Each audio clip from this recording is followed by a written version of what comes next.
What makes life truly meaningful? It's a question that has echoed through millennia, whispered in moments of quiet contemplation, and shouted in the face of profound suffering. As the saying goes, a life without meaning is a life unfelt. We humans possess this innate drive to find significance, a compass that guides us through the inevitable storms and sacrifices that life throws our way. Think about it. He who has a why to endure can bear almost any how.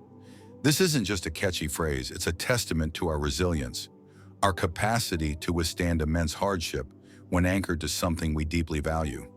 Without that anchor, without that sense of purpose, we risk drifting into a void, a landscape of apathy and despair.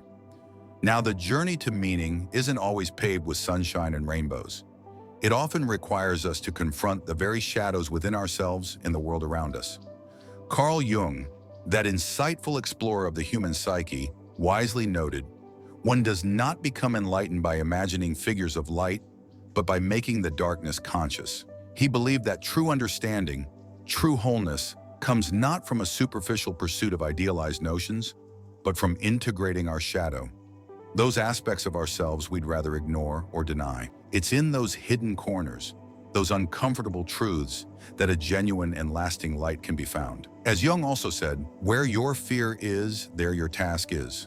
Confronting our darkness is the task. This idea resonates with the powerful image. No tree, it is said, can grow to heaven unless its roots reach down to the underworld. Meaning isn't a purely ethereal concept. It's grounded in the full spectrum of human experience, the light and the shadow intertwined. Interestingly, different cultures approach this quest for meaning in distinct ways. Jung observed, "To Western man, the meaninglessness of a merely static universe is unbearable. He must assume that it has meaning. The Oriental does not make this assumption, rather he himself embodies it." In essence, Western thought often seeks meaning out there, in external forces or grand designs. Eastern philosophies, on the other hand, often emphasize finding meaning within, through inner work and self-realization. Jung, ever the integrator, suggested that both perspectives hold truth. The meaning is both within and without. So what is this elusive meaning of life? It's tempting to seek a simple, definitive answer, a universal truth that will instantly illuminate our existence. But perhaps that's the deceptive nature of the question itself. Meaning isn't a static destination, it's a dynamic process, a continuous interplay between ourselves and the world. It's about orienting ourselves meaningfully towards our aspirations, constantly shaping who we are and how we engage with reality. While the term meaningful life might lack a precise definition, we can reframe the question to be more personally relevant. Under what conditions do I experience my life as meaningful? When we feel a positive commitment to a framework or goal that we deeply value, and when we strive to fulfill that commitment, we experience a sense of integration, connection, and significance. We can think of a meaningful life as being underpinned by a positive life regard, a deep-seated belief that we are fulfilling a life framework or goal that gives our existence profound value. But how do we cultivate this positive life regard? Let's explore a few pathways. One approach is philosophical, suggesting that positive life regard stems from committing to and fulfilling the intrinsic meaning of life. This meaning might be rooted in a divine source, the nature of being itself, our shared humanity, or a sense of connection to something larger than ourselves. These models often assume a singular, ultimate meaning. However, the sheer diversity of belief systems that have provided meaning for countless individuals suggests that perhaps meaning isn't a monolithic entity. This leads us to a relativistic perspective, which proposes that commitment to any deeply held system of beliefs can serve as a life framework for developing positive life regard. The emphasis here shifts from the specific content of our beliefs to the very act of believing, the dedication we bring to our chosen path. This view has a certain elegance, acknowledging the validity of diverse worldviews and placing the onus on each individual to discover their own guiding principles. As Jung wisely stated, "The shoe that fits one person pinches another." There is no recipe for living that suits all cases. Then we have the psychological approach, which often focuses on the satisfaction of fundamental human needs and the successful navigation of developmental stages. Think of frameworks like the need for self-esteem, that fundamental belief in our own worth. Self-esteem is intricately linked to our self-image, our perception of ourselves, and our sense of progress towards our ideal self. A healthy self-concept, built upon a foundation of self-esteem, appears to be a crucial stepping stone towards experiencing a meaningful life.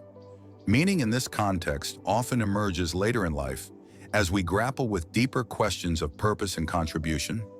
While self-esteem might be influenced by social factors, positive life regard seems more deeply connected to our personal evaluation of our life goals. The transactional model offers another lens, viewing the individual within a network of social roles and expectations. Our sense of meaning can be profoundly influenced by the alignment between our own values, goals, needs, and roles, and those of the society we inhabit, including our immediate communities and broader cultural movements. When there's a sense of harmony and belonging, our life often feels more meaningful. Finally, the phenomenological approach delves into the very structure of our consciousness, how we evaluate our progress towards our goals. Our sense of positive life regard is often tied to the perceived rate at which we are moving towards our ultimate aspirations and how our present situation compares to our past. In this sense, meaning isn't a fixed point but a felt sense of movement and growth. So in this exploration, we see that there isn't one single true meaning of life. Instead, we find various pathways to cultivate that crucial positive life regard. The relativistic model highlights the power of belief itself. The psychological perspective underscores the importance of self-esteem.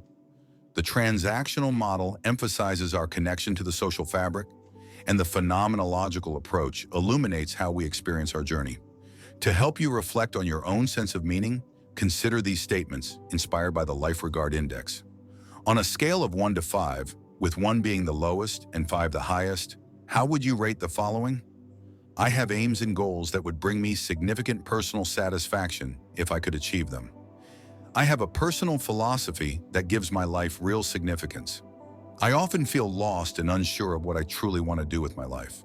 I feel like my life lacks a real purpose, even for myself. I experience a sense of fullness in my life. I am confident that I will achieve what I desire in life.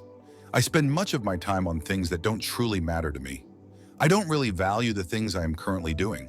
Reflecting on these questions can offer valuable insights into your current sense of meaning and areas where you might want to focus your attention. Now, the pursuit of meaning isn't always straightforward. In his work, Finding Meaning in an Imperfect World, Ido Landau observed that a significant obstacle for many is perfectionism. We often look to extraordinary individuals and monumental achievements as the sole benchmarks for a meaningful life. While admiration can fuel our aspirations and help us shape our ideal self, if we become fixated on unattainable ideals, our real self can become a source of disappointment, leading to stagnation and the feeling that any progress is futile. Landau reminds us of the importance of non-perfectionism, meaning he suggests arises from having a sufficient number of aspects of sufficient value in our lives. Meaning is deeply intertwined with value.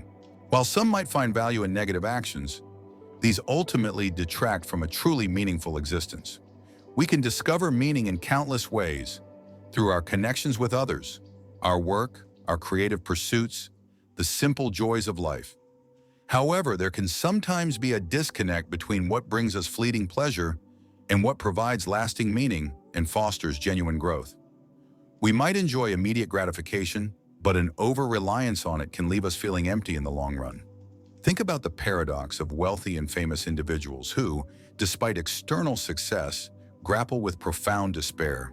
Their basic needs might be met, but deeper psychological and growth needs, such as love, connection, and self-actualization, might be unmet, leading to an existential void. Leo Tolstoy, in his Confession, vividly described his own midlife crisis, a period where his immense literary success felt devoid of true significance. He wrestled with the fundamental question, if there is no God and death is inevitable, then what is the meaning of life? The pursuit of profound meaning often challenges us, demanding sacrifice and confronting us with uncomfortable truths. Nietzsche, with his characteristic intensity, argued that only great pain is the ultimate liberator of the spirit. I doubt that such pain makes us better, but I know that it makes us more profound. He posited that human greatness, the ability to overcome suffering, is a more compelling source of meaning than mere happiness. We can find this profound meaning in our work, our creativity, our accomplishments, our relationships, our acts of generosity. The more sources of meaning we cultivate, the richer our lives become.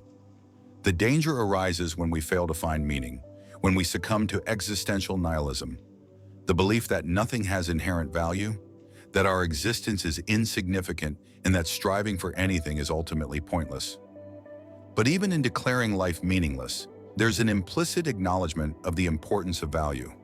Often the statement, "life is meaningless," is a cry of despair, a reflection of the individual's struggle to find profound meaning in their own life.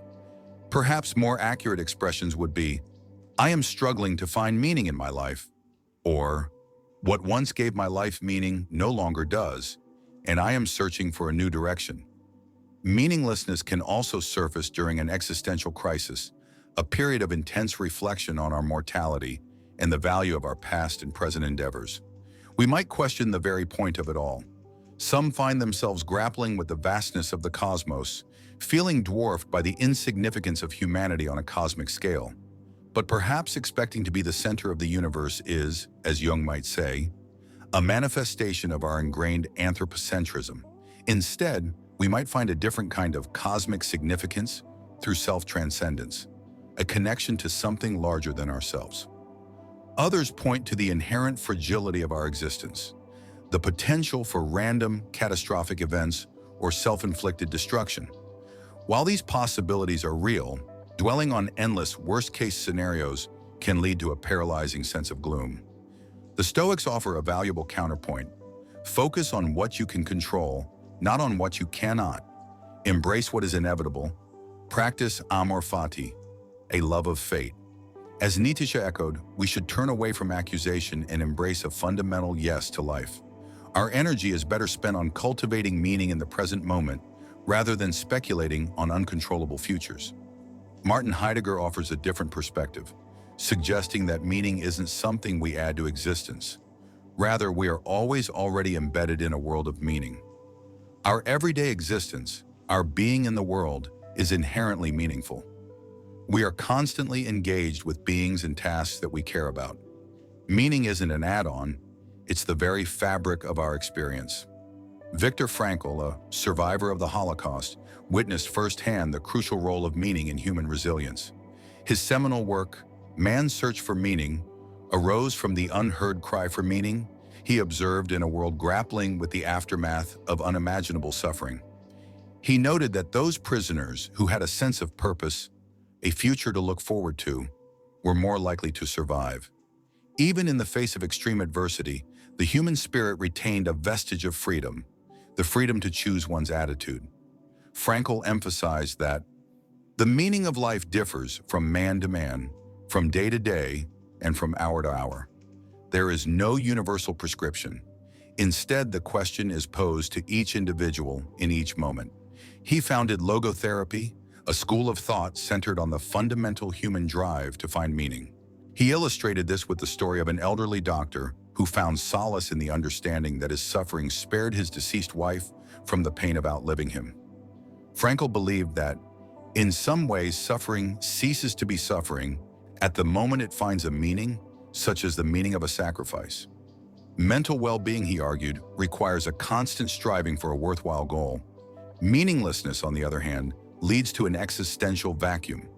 He identified the tragic triad, guilt, suffering, and death, as common catalysts for existential crises. While some in his time sought to medicate this existential distress, Frankl insisted that a person's struggle with the worthwhileness of life is a fundamental human concern, distinct from mental illness. Unlike animals driven solely by instinct, humans can transcend their basic needs in pursuit of higher purposes. In a world where traditional values have eroded, many find themselves adrift, susceptible to conformism or authoritarianism. Frankl offered three primary avenues for discovering meaning: through creating work or accomplishing deeds, through experiencing something or encountering someone, especially through love in its broadest sense, and through the attitude we adopt towards unavoidable suffering. Ultimately, Frankl's message is one of radical responsibility. Live as if you were living already for the second time, and as if you had acted the first time as wrongly as you are about to act now. The meaning of life isn't something to be found. It's something to be created, moment by moment, through our choices and our responses to the challenges we face. I truly hope this exploration has offered you some food for thought on your own journey towards a more meaningful life. Remember, the search for meaning is a deeply personal one, a continuous unfolding. If you found this discussion valuable, please subscribe and share this video with others who might need it. Thank you for watching Mind Unbound.